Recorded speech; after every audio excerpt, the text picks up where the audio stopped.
अस्सलाम वालेकुम। क्या हाल है बच्चों? ठीक ठाक हो सब? बेटा आज का जो टॉपिक हमने डिस्कस करना है वो है Young's double slit experiment. Young's double slit experiment Young scientist का नाम था जिसने ये एक्सपेरिमेंट परफॉर्म किया था। ये एक्सपेरिमेंट परफॉर्म किया गया था 1801 के अंदर। बेटा इन दिनों के अंदर एक डिबेट चल रही थी कि लाइट वेव है या पार्टिकल है। इस चीज के बारे में कोई कंफर्मेशन नहीं थी। न्यूटन्स आइडिया ये था कि light as a particle behave करती है, लाइट कोरपस्कुलर नेचर रखती है, जबकि हाइजेंस थ्योरी ये थी कि लाइट प्रोपेगेट करती है सोर्स से in the form of waves. तो हाइजन के दौर के अंदर कोई ऐसा सॉलिड एक्सपेरिमेंट नहीं था जिससे ये साबित हो सके कि light as a wave behave करती है। लेकिन 1801 के अंदर जब यंग ने ये एक्सपेरिमेंट परफॉर्म किया तो ये बात कंफर्म हो गई कि लाइट कैसे बिहेव करती है। लाइट बिहेव करती है एज वेव्स। आज के टॉपिक में हम यही सीखेंगे कि आखिर यंग के एक्सपेरिमेंट में ऐसी क्या चीज थी, यंग एक्सपेरिमेंट क्या था कि हमने ये साबित कर दिया कि लाइट वेव है। सबसे पहले आते हैं यंग्स एक्सपेरिमेंटल अरेंजमेंट पे कि उसने कौन सा एक्सपेरिमेंटल अरेंजमेंट यूज किया। सबसे पहले उसने यूज किया monochromatic source of light. Monochromatic source of light क्या होता है? ऐसा सोर्स ऑफ लाइट जिसमें से निकलने वाली तमाम वेव्स की वेवलेंथ सेम हो। फिर बेटा दूसरे नंबर पर उसने क्या यूज किया? उसने एक कार्डबोर्ड लिया जिसके सामने जिसके अंदर उसने दो नैरो स्लिट्स कर दिए। स्लिट कहते हैं सुराख को, होल को, बहुत स्मॉल स्लिट्स। उन दोनों स्लिट्स के दरमियान जो डिस्टेंस है वो डी है। फिर उसने स्लिट्स से कुछ फासले के ऊपर एक स्क्रीन प्लेस करवाई। वो जो स्क्रीन और स्लिट के दरमियान फासला है उसको हम डिनोट कर रहे हैं एल के साथ। ये बच्चों एक्सपेरिमेंटल अरेंजमेंट है। इसमें ये मोनोक्रोमेटिक सोर्स ऑफ लाइट है जिसके सामने उसने प्लेस करवाया कन्वेक्स लेंस। कन्वेक्स लेंस क्यों प्लेस करवाया? ताकि यहां से प्लेन वेव फ्रंट्स निकल सकें। ये हमने टॉपिक पढ़ा था जिसमें हम स्फेरिकल वेव फ्रंट्स को कन्वर्ट करते हैं प्लेन वेव फ्रंट्स के अंदर। उसके बाद उसने सामने दो स्लिट्स प्लेस किए। यहां से कोहेरेंट बीम ऑफ लाइट, एक लाइट की बीम यहां से, एक लाइट की बीम यहां से निकली, दोनों यहां पर कर रही हैं ओवरलैप। और ओवरलैप करने की वजह से ये यहां स्क्रीन प्लेस्ड है। स्क्रीन पर उसको देखने को मिला कि कुछ जगह पर मैक्सिमा बन रहे हैं, कुछ जगह पर मिनिमा बन रहे हैं। जहां जहां पर लाइट मैक्सिमम पहुंच रही है वहां वहां पर बन रहे हैं मैक्सिमास, और जहां जहां लाइट मिनिमम पहुंच रही है वहां वहां बन रहे हैं मिनिमास। अब ये बड़ी हैरानकुन चीज थी कि स्क्रीन के ऊपर मैक्सिमा और मिनिमा क्यों बन रहे हैं। क्योंकि अगर Newton's particle theory, Newton's corpuscular theory को सही माना जाए तो होना क्या चाहिए था, पैटर्न कैसे बनना चाहिए था? जहां से स्लिट है वहां से सीधी लाइट यहां जाती और यहां बनाती मैक्सिमम, और यहां भी स्लिट है तो यहां से लाइट सीधी जाती और यहां बनाती मैक्सिमा। ये जहां लाइट पहुंचने का कोई चांस नहीं है स्क्रीन पर, ये वाला पॉइंट जहां लाइट नहीं पहुंच सकती। और इनफैक्ट ये जो सेंटर है जहां से लाइट बिल्कुल ब्लॉक हो रही है, यहां मैक्सिमा बनाना बड़ी हैरानकुन चीज थी। अब ये तो कंफर्म हो गया कि लाइट यहां एज अ पार्टिकल बिहेव नहीं कर रही, क्योंकि पार्टिकल बिहेवियर अगर होता तो सिर्फ इन दो जगह पर मैक्सिमास बनने चाहिए थे, लेकिन बहुत सारी जगह पर हमें मैक्सिमास नजर आ रहे हैं। तो इसका सिर्फ एक ही मतलब है। इसका मतलब क्या है कि ये जो दोनों कोहेरेंट बीम्स ऑफ लाइट जा रही हैं ये स्क्रीन पर पहुंच रही हैं उन पॉइंट्स पर भी जहां लाइट के पहुंचने का कोई चांस नहीं है। ना सिर्फ पहुंच रही हैं बल्कि वहां पर कंस्ट्रक्टिव इंटरफेरेंस कर रही हैं। और इंटरफेरेंस करना प्रॉपर्टी होती है वेव्स की। पार्टिकल्स इंटरफेयर नहीं करते। इंटरफेरेंस कौन करता है बेटा? इंटरफेरेंस करती हैं वेव्स। तो जहां जहां पर मैक्सिमा बन रहे हैं वहां वहां पर लाइट कंस्ट्रक्टिव इंटरफेरेंस कर रही है, और जहां जहां पर मिनिमा बन रहे हैं वहां वहां ये जो लाइट की वेव्स जा रही हैं उनके पाथ डिफरेंस की कंडीशन कुछ इस तरह की बन जाती है कि वो वहां पर डिस्ट्रक्टिव इंटरफेरेंस करती हैं। और डिस्ट्रक्टिव इंटरफेरेंस के नतीजे में आपको पता ही है लाइट की जो इंटेंसिटी है वो कम हो जाती है, और कंस्ट्रक्टिव इंटरफेरेंस की वजह से लाइट की जो इंटेंसिटी है वो ज्यादा हो जाती है। तो इस एक्सपेरिमेंट से ये तो हमने कंक्लूड कर लिया कि लाइट यहां पर क्या कर रही है, लाइट कर रही है इंटरफेरेंस, और इंटरफेरेंस बच्चों कौन करती हैं? इंटरफेरेंस करती हैं वेव्स। यानी ये साबित हो गया कि लाइट की नेचर क्या है? Wave nature. यानी यंग्स एक्सपेरिमेंट ने ये बात साबित कर दी कि लाइट हैज वेव नेचर। तो यहां पर फिर जो हाइजेंस थ्योरी थी उसको पजीराई मिलना शुरू हो गई, और जो न्यूटन्स कॉर्पस्कुलर थ्योरी थी वो बैकग्राउंड पर चली गई। उसके बारे में कोई सॉलिड एविडेंस मौजूद नहीं था, इसलिए हम फिर लाइट की वेव नेचर को ही आगे लेकर चलेंगे। बेटा लाइट कैसे इंटरफेरेंस कर रही है? अगर हम एक्सप्लेन करना चाहें इसको हाइजेंस थ्योरी से, तो ये जो वेव फ्रंट है ये पूरे का पूरा तो आगे नहीं गुजर सकता।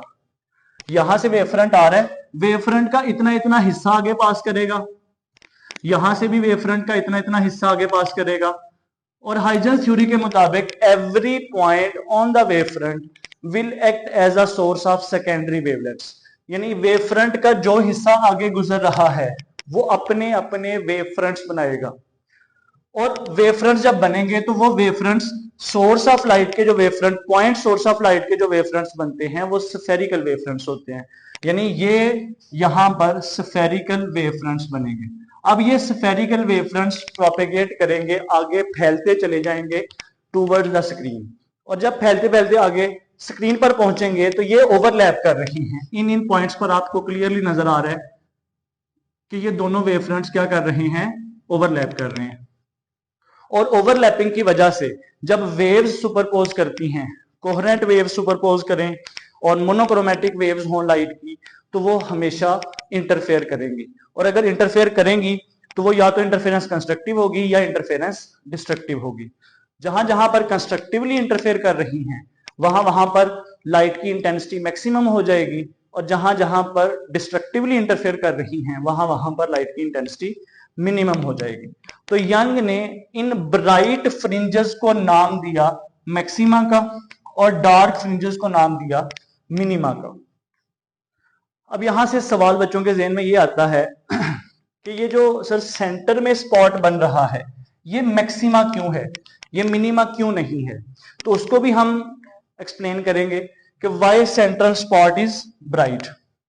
तो बेटा ये स्क्रीन है, ये दो स्लिट्स हैं। हम सपोज करते हैं कि एक वेव स्लिट ए से आ रही है, दूसरी वेव स्लिट बी से आ रही है। तो बेटा आप देख सकते हैं कि ये जो दोनों वेव्स, एक वेव जो ए से यहां आ रही है और दूसरी वेव जो यहां से यहां आ रही है, इन दोनों के बीच कोई पाथ डिफरेंस नहीं है। ये दोनों एक जितना फासला ट्रेवल करके आ रही है, क्योंकि ये वाला स्पॉट सेंटर में है। सेंटर में होने की वजह से दोनों रेज ऑफ लाइट का यहां पहुंचने के लिए डिस्टेंस ट्रेवल्ड सेम है।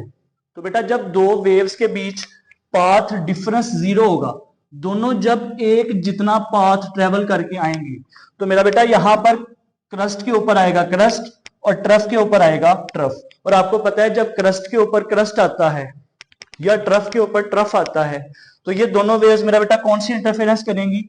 ये करेंगी कंस्ट्रक्टिव इंटरफेरेंस। और कंस्ट्रक्टिव इंटरफेरेंस होने की वजह से जो रिजल्टेंट वेव होती है उसका एम्पलीट्यूड इन दोनों वेव से ज्यादा होता है। एम्पलीट्यूड ज्यादा होने का मतलब ये है, लाइट का एम्पलीट्यूड जब ज्यादा होगा तो आपको ज्यादा इंटेंस लाइट नजर आएगी, जिसकी वजह से सेंट्रल स्पॉट जो है वो क्या होता है? वो ब्राइट होता है।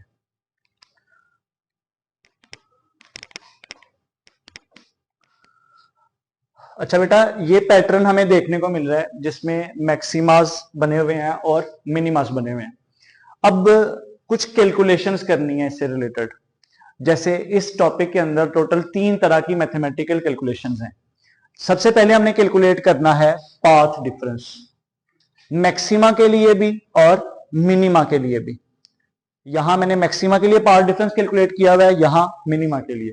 फिर हमने कैलकुलेट करना है कि सेंटर ऑफ द स्क्रीन से कोई भी ब्राइट स्पॉट कितना दूर है या कोई भी डार्क स्पॉट कितना दूर है। अब सबसे पहले कैलकुलेशन करते हैं मैक्सिमा के लिए, पाथ डिफरेंस कैलकुलेट करते हैं फॉर मैक्सिमा। ये वही दो स्लिट्स हैं, एक स्लिट का नाम ए, दूसरे स्लिट का नाम बी। इन दोनों स्लिट्स के बीच जो फासला है, जो डिस्टेंस है, दैट इज डी। ये वो स्क्रीन के ऊपर पी पॉइंट है। बेटा पी पॉइंट पर दो ही पॉसिबिलिटीज होंगी, या तो मैक्सिमा बनेगा या क्या बनेगा? मिनिमा। तो मैं पहले सपोज करता हूं कि पी पॉइंट पर मैक्सिमा बना हुआ है।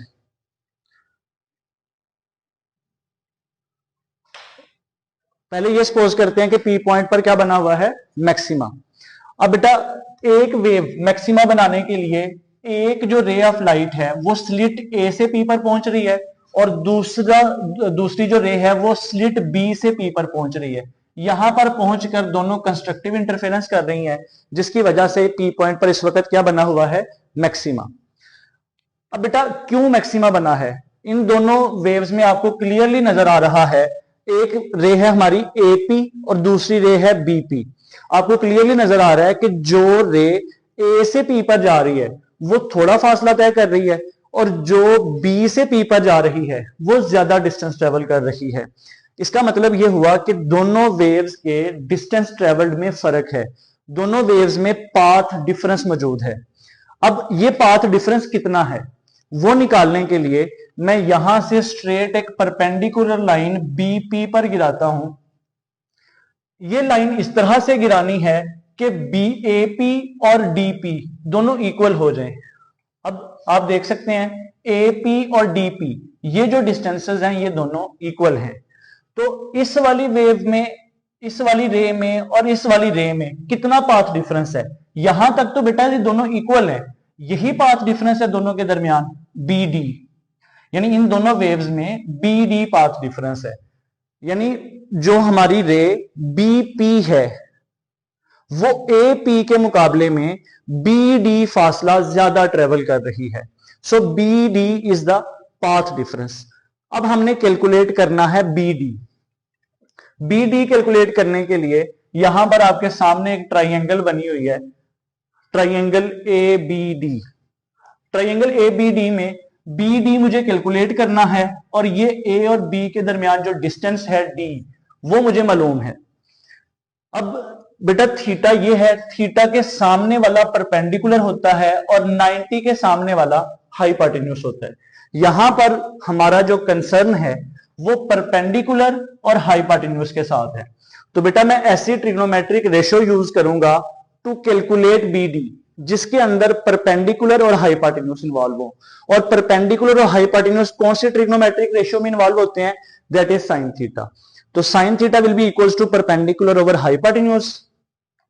परपेंडिकुलर हमारा क्या है, थीटा के सामने वाला, यानी B D is the perpendicular, और हाइपोटेन्यूज क्या है, हाइपोटेन्यूज है हमारा ए बी, तो B D over A B. बेटा अब ए बी हमें पता है किसके बराबर है, डी के बराबर है, तो ए बी की जगह पर क्या आ गया, डी। अब बी डी कैलकुलेट करना है, पाथ डिफरेंस कैलकुलेट करना है, तो डी इधर डिवाइड हो रहा है, इधर जाकर क्या होगा, मल्टीप्लाई। बी डी किसके इक्वल आ गया, डी साइन थीटा के। यानी इन दोनों रेज में जो पाथ डिफरेंस है वो किसके इक्वल आ गया, वो इक्वल आ गया है डी साइन थीटा के। अब बच्चों हमें पता है कंस्ट्रक्टिव इंटरफेरेंस अगर हो रही हो, क्योंकि हम पहले सपोज करके आ रहे हैं कि पी पॉइंट पर क्या बना हुआ है, मैक्सिमा। मैक्सिमा बना है, इसका मतलब है यहां कौन सी इंटरफेरेंस हो रही है, कंस्ट्रक्टिव। हम प्रीवियस चैप्टर में भी पढ़ चुके हैं, प्रीवियस टॉपिक में भी पढ़ चुके हैं कि कंस्ट्रक्टिव इंटरफेरेंस के लिए जो पाथ डिफरेंस होता है वो इंटीग्रल मल्टीपल होता है वेवलेंथ का। तो path difference for constructive interference is equal to m lambda. तो बेटा पाथ डिफरेंस की जगह पर हम क्या रिप्लेस कर देंगे, एम लैम्डा। तो हमारी ये वाली इक्वेशन ये बन जाएगी, इसको हम नाम देंगे इक्वेशन नंबर 1 का। This is the path difference for maxima. अब हमने कैलकुलेट करना है पाथ डिफरेंस फॉर मिनिमा, यानी अब उसी सेम डायग्राम में हम ये सपोज करके चलेंगे कि पी पॉइंट पर मिनिमा बना हुआ है, पी पॉइंट पर डार्क स्पॉट बना हुआ है। अगर पी पॉइंट पर डार्क स्पॉट बना हुआ है इट मींस दैट कि वहां डिस्ट्रक्टिव इंटरफेरेंस हो रही है। अगेन बेटा path difference D sine theta के इक्वल आया था ना इस ट्राइंगल से। अब हमें पता है कि अगर डिस्ट्रक्टिव इंटरफेरेंस हो रही है तो डिस्ट्रक्टिव इंटरफेरेंस के लिए जो पाथ डिफरेंस की कंडीशन होती है वो ये होती है कि path difference should be odd integral multiple of lambda by 2। तो उस चीज को हम ऐसे भी लिख सकते हैं m प्लस 1/2 इंटू लैम्डा। तो पाथ डिफरेंस की जगह पर क्या आ गया, m plus 1/2 lambda is equal to d sine theta. ये दो इक्वेशंस आ गई, एक इक्वेशन नंबर 1 और एक इक्वेशन नंबर 2। इस इक्वेशन में हमने कंस्ट्रक्टिव इंटरफेरेंस सपोज की थी, इसलिए कंस्ट्रक्टिव इंटरफेरेंस की पाथ डिफरेंस वाली कंडीशन रिप्लेस की। और यहां पर हमने चूंकि डिस्ट्रक्टिव हम मिनिमा के लिए कर रहे हैं तो डिस्ट्रक्टिव इंटरफेरेंस हो रही है, और डिस्ट्रक्टिव इंटरफेरेंस की वजह से या डिस्ट्रक्टिव इंटरफेरेंस के लिए जो पाथ डिफरेंस होता है वो m+1/2 लैम्डा होता है। तो ये एक कैलकुलेशन हो गई हमारी पाथ डिफरेंस की। दूसरी कैलकुलेशन हमने करनी है, दूसरी कैलकुलेशन किसके लिए करनी है, डिस्टेंस ऑफ एनी मैक्सिमा और minima from centre of the screen. ये स्क्रीन है बेटा, ये स्क्रीन का सेंटर है, पी पॉइंट पर या तो मैक्सिमा बन रहा होगा या मिनिमा बन रहा होगा। हम क्या कैलकुलेट करना चाह रहे हैं, हम ये कैलकुलेट करना चाह रहे हैं कि सेंटर ऑफ द स्क्रीन से कोई भी मैक्सिमा कितना दूर है या कोई भी मिनिमा कितने फासले पर है। तो ये बेटा मैंने जो डिस्टेंस कैलकुलेट करना है, यानी सेंटर से किसी भी ब्राइट का या किसी भी डार्क स्पॉट का डिस्टेंस, उसको मैंने नाम दे लिया y का। अब ये ट्राइंगल हमारी बन रही है, ये सेंटर है, यहां से जो रेज आ रही है वो एंगल बना रही है, इस लाइन का एंगल है थीटा। हमारे सामने एक राइट एंगल ट्राइंगल नजर आ रही है बेटा। ये डिस्टेंस हमें पता है, दैट इज l, यानी स्लिट और स्क्रीन के दरमियान जो फासला है that is equal to l, और y हम कैलकुलेट करना चाह रहे हैं। तो हमारा कंसर्न इस ट्राइंगल में परपेंडिकुलर और बेस के साथ हुआ, क्योंकि थीटा के सामने वाला परपेंडिकुलर है, 90 के सामने वाला हाइपोटेन्यूज होता है और ये बेस है। यानी इस ट्राइंगल में हमारा कंसर्न किसके साथ है, ये जो दो चीजें हमें कैलकुलेट करनी है या पता है, तो हम वो वाले ट्रिग्नोमेट्रिक रेशो यूज करेंगे जिसमें परपेंडिकुलर और बेस इन्वॉल्व होते हैं। और वो ट्रिग्नोमेट्रिक रेशो कौन सी है बेटा, tan थीटा। यहां से इस ट्राइंगल से जो tan थीटा है वो आएगा परपेंडिकुलर ओवर बेस, यानी y/l। अब पहले डिस्टेंस निकालेंगे सेंटर ऑफ द स्क्रीन से किसी भी मैक्सिमा का, यानी हम ये सपोज करके चलेंगे कि P पॉइंट पर क्या बना हुआ है इस वक्त, मैक्सिमा बना हुआ है। तो मैक्सिमा का फासला निकालते हैं बेटा फॉर वेरी स्मॉल थीटा। ये जो थीटा होता है, ये जो आपको फ्रिंज पैटर्न नजर आ रहा है ना स्क्रीन पर, ये कोई बहुत बड़ा पैटर्न नहीं होता, बहुत स्मॉल सा पैटर्न होता है, जिसकी वजह से ये जो थीटा यहां बन रहा होता है, जो एंगल बन रहा होता है वो एंगल बहुत ही छोटा होता है। और for very small value of theta tan theta और sin थीटा दोनों इक्वल होते हैं। अब बेटा हमें क्या करना है, tan theta is equal to sin theta, it means कि हम sin थीटा की जगह पर tan थीटा रिप्लेस कर सकते हैं। तो इक्वेशन नंबर 1 में आपको sin थीटा नजर आ रहा है, इक्वेशन नंबर 1 में sin थीटा की जगह पर क्या रिप्लेस कर दें, tan थीटा। ये sin थीटा है तो d tan थीटा बन जाएगा, यानी m lambda is equal to d tan theta. और tan थीटा तो हम ऑलरेडी कैलकुलेट करके आ रहे हैं, tan थीटा किसके इक्वल है, y/l के। तो tan थीटा की जगह पर क्या आ गया, y/l। कैलकुलेट बच्चों क्या करना था, हमने कैलकुलेट करना था y। तो यहां से y को कैलकुलेट करने के लिए l इधर जाकर मल्टीप्लाई हो जाएगा, d इधर जाकर डिवाइड हो जाएगा। तो y किसके इक्वल आएगा, y इक्वल आएगा m lambda l over d के। अब ये y क्या है, y है सेंटर ऑफ द स्क्रीन से किसी भी मैक्सिमा का डिस्टेंस, फर्स्ट मैक्सिमा का, सेकंड मैक्सिमा का, थर्ड मैक्सिमा का सेंटर ऑफ द स्क्रीन से फासला। अब हमने मैक्सिमा का तो निकाल लिया, अगला काम हमारा क्या है, हम मिनिमा का डिस्टेंस निकालना चाह रहे हैं। तो मिनिमा के लिए भी बेटा वही सेम काम करना है, लेकिन वैल्यू जो आपने इक्वेशन नंबर 1 में रिप्लेस की थी, अब चूंकि मिनिमा का डिस्टेंस निकालना है तो हम वैल्यू मिनिमा वाली इक्वेशन में पुट करेंगे, और मिनिमा वाली इक्वेशन जो है वो इक्वेशन नंबर 2 है, यानी साइन थीटा की जगह पर tan थीटा रिप्लेस करना है इक्वेशन नंबर 2 में। तो यहां tan theta is approximately equal to sin theta, हमने sin की जगह पर tan रिप्लेस कर दिया इक्वेशन नंबर 2 में। तो इक्वेशन नंबर 2 हमारी ये बन गई m+1/2 lambda d tan theta. तो हमें पता है tan थीटा किसके इक्वल है, हमें पता है tan theta is equal to y/l। tan theta की जगह पर क्या आएगा, y/, यहां से हम y निकाल सकते हैं। ये l इधर जाकर मल्टीप्लाई हुआ, d इधर जाकर डिवाइड हुआ, तो लैम्डा l ओवर d आ गया। ये क्या निकला है बेटा, distance of any dark spot या any minima from the centre of the screen. यानी मिनिमा की कैलकुलेशन करने के लिए सपोज कर लिया जाएगा कि P पॉइंट पर मिनिमा बना हुआ है, P पॉइंट पर डिस्ट्रक्टिव इंटरफेरेंस हो रही है, तो सेंटर से किसी भी मिनिमा का फासला हम कैलकुलेट कर सकते हैं।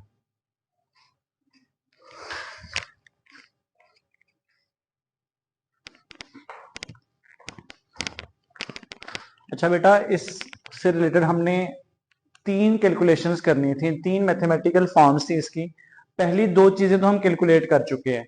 पहले हमने कैलकुलेट किया पाथ डिफरेंस मिनिमा के लिए भी और मैक्सिमा के लिए भी। सेकंड नंबर पर हमने कैलकुलेट किया सेंटर ऑफ द स्क्रीन से किसी भी मैक्सिमा का डिस्टेंस और सेंटर ऑफ द स्क्रीन से किसी भी मिनिमा का डिस्टेंस। अब थर्ड नंबर पर हमने क्या कैलकुलेट करना है, हमने कैलकुलेट करना है डिस्टेंस बिटवीन 2 कंसेक्टिव मैक्सिमा और मिनिमा। जैसे ये आपके सामने एक फ्रिंज पैटर्न बना हुआ है, दिस इज सेंट्रल मैक्सिमा, ये फर्स्ट मैक्सिमा है, ये सेकंड मैक्सिमा है। तो पहले हम क्या कैलकुलेट करके आ रहे हैं, सेंटर से इस मैक्सिमा का फासला यानी y1, ये फर्स्ट मैक्सिमा है तो y1 कैलकुलेट करके आ रहे हैं। फिर सेंटर से सेकंड मैक्सिमा यानी y2 कैलकुलेट करके आ रहे हैं। अभी क्या कैलकुलेट करना है कि कोई भी 2 एडजेसेंट मैक्सिमा हो या कोई भी 2 एडजेसेंट मिनिमा हो, उनका डिस्टेंस कैलकुलेट करना है। यानी y2 कैलकुलेट कर चुके हैं पहले, y1 भी कैलकुलेट कर चुके हैं सेंटर से डिस्टेंस। अब क्या कैलकुलेट करना है, इन दोनों ब्राइट्स का डिस्टेंस, यानी इसको मैं नाम दे रहा हूं डेल्टा वाई का। यानी अभी हम इन दोनों रेड लाइन से, रेड डिस्टेंसेस से ब्लैक वाला डिस्टेंस कैलकुलेट करेंगे। तो बेटा आपको क्लियरली नजर आ रहा होगा कि इन दोनों रेड में से ब्लैक कैलकुलेट करना कोई इश्यू नहीं है। ये बड़ा वाला डिस्टेंस है, ये छोटा वाला डिस्टेंस है। बड़े वाले डिस्टेंस में से अगर आप छोटे वाला डिस्टेंस माइनस कर दोगे तो ये वाला डिस्टेंस, ब्लैक वाला डिस्टेंस निकल आएगा। तो यही काम मैंने यहां किया है, delta y is equal to y2 minus y1। अब y2 डिस्टेंस हम ऑलरेडी कैलकुलेट करके आ रहे हैं। y2 जो है, या किसी भी ब्राइट स्पॉट का जो डिस्टेंस है वो m lambda l over d होता है। सेंटर से जो डिस्टेंस है m लैम्डा, थोड़ी वीडियो आप पीछे करके देखेंगे आपको नजर आएगा कि हम m lambda l over d calculate करके आ रहे हैं। बेटा चूंकि सेकंड ब्राइट स्पॉट है तो y2 के लिए m की वैल्यू 2 होगी, और ये फर्स्ट ब्राइट स्पॉट है तो इसके लिए m की वैल्यू क्या होगी, 1। तो अगर मैं इसमें से इसको माइनस कर दूं, lambda l over d common नजर आ रहा है आपको, यहां 2 बचेगा, यहां 1 बचेगा, तो 2 माइनस 1 1। तो हमारे पास डेल्टा वाई किसके इक्वल आ गया, लैम्डा l ओवर d। यानी कोई भी 2 एडजेसेंट ब्राइट स्पॉट्स हो उनके बीच इतना फासला होगा। अब बेटा ये जरूरी नहीं है आप सेकंड ब्राइट और फर्स्ट ब्राइट के लिए ही करें, आप किसी के लिए भी कर सकते हैं। यानी आप थर्ड ब्राइट स्पॉट में से सेकंड ब्राइट स्पॉट को माइनस कर सकते हैं, फोर्थ ब्राइट में से थर्ड को माइनस कर सकते हैं। इवन ब्राइट के लिए नहीं, मैक्सिमा के लिए ही नहीं, आप मिनिमा के लिए भी कर सकते हैं। यानी आप ये सपोज कर लें कि ये सेकंड मिनिमा है और ये फर्स्ट मिनिमा है, तो आप मिनिमा के लिए भी यही सेम कैलकुलेशन करेंगे तो उसके लिए भी इतना ही आंसर आएगा। अब बच्चों जितना इन दोनों के बीच फासला है, जितना इन दोनों एडजेसेंट मैक्सिमा के दरमियान डिस्टेंस है, उतनी ही इस फ्रिंज की चौड़ाई है। यानी इस फ्रिंज की विड्थ कितनी है, वो विड्थ उतनी ही है जितना इन दोनों के बीच डिस्टेंस है। यानी इसको मैं फ्रिंज विड्थ भी कह सकता हूं।